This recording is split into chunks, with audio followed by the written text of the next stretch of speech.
Oi, gente! Hoje eu, Eduarda, Marina Bosch, Desirê e Rafael, do primeiro ano A, vamos falar um pouquinho sobre a segunda lei de Newton. Então, antes de falarmos sobre ela, temos que entender o que são as leis de Newton em geral. Bom, elas são um conjunto de três leis capazes de explicar a dinâmica que envolve o movimento dos corpos.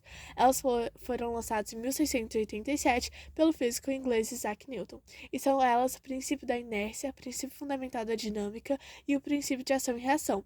Essas leis foram capazes de explicar o surgimento das marés e as órbitas planetárias, por exemplo.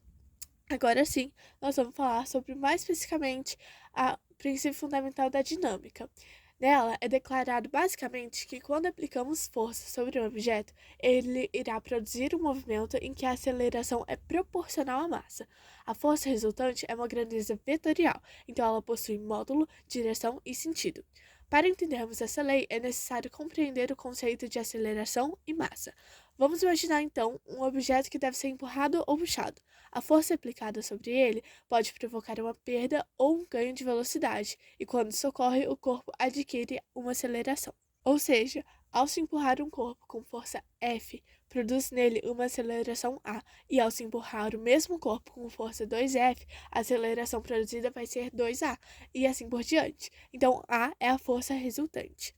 Já sobre a massa, ela pode ser definida como a quantidade de matéria em um corpo ou como a medida da inércia com que um objeto resiste a qualquer força que provoque mudanças em seu movimento.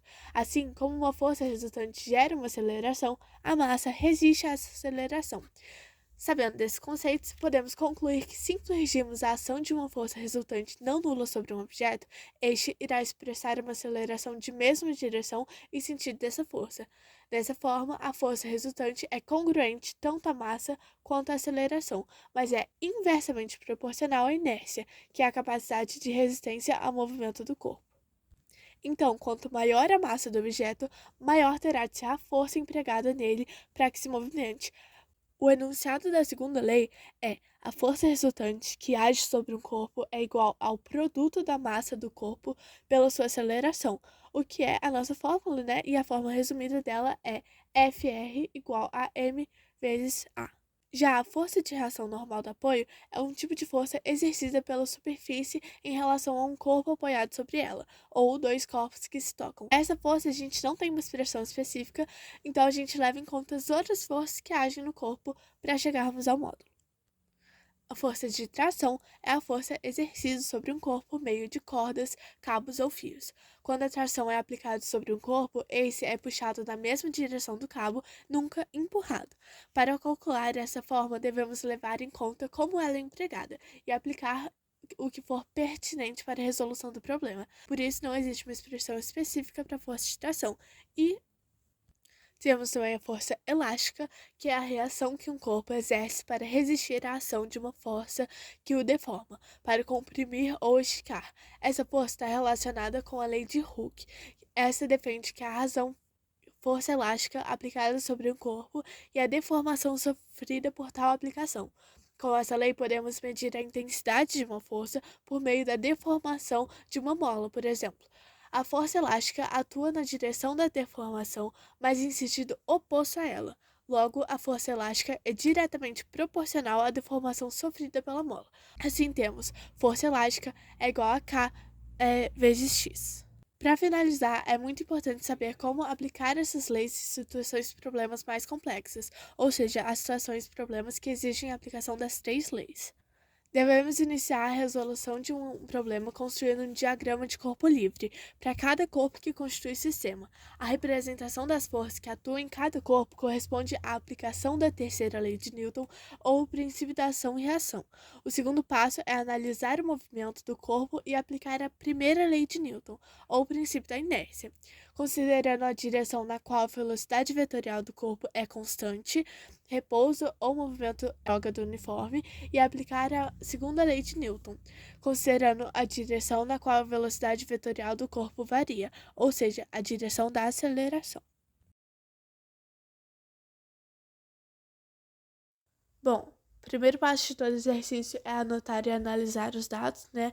E feito isso, temos que converter a velocidade para metros por segundo, porque como a gente pode ver ali, tá 72 km por hora e o tempo tá em segundos, 10 segundos.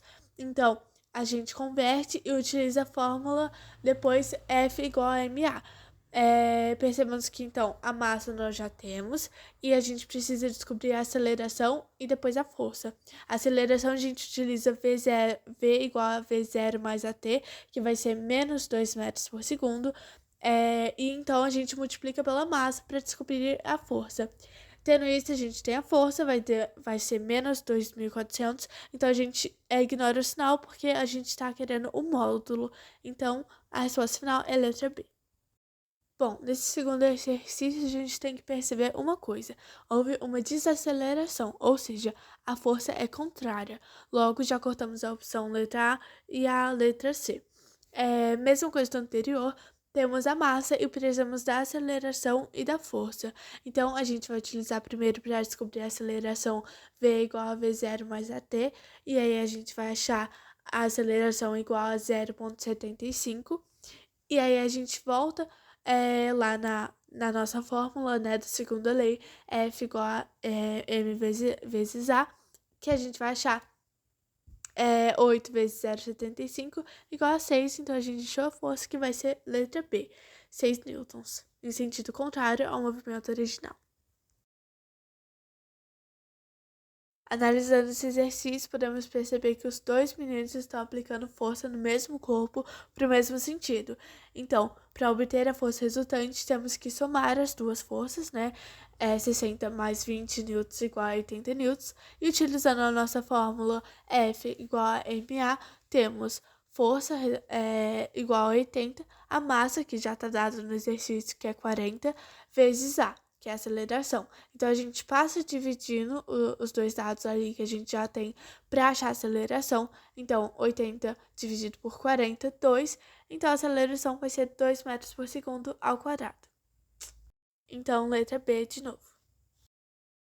Foi isso, gente. Espero que vocês tenham gostado e que esse vídeo ajude vocês a estudar. Tchau, tchau!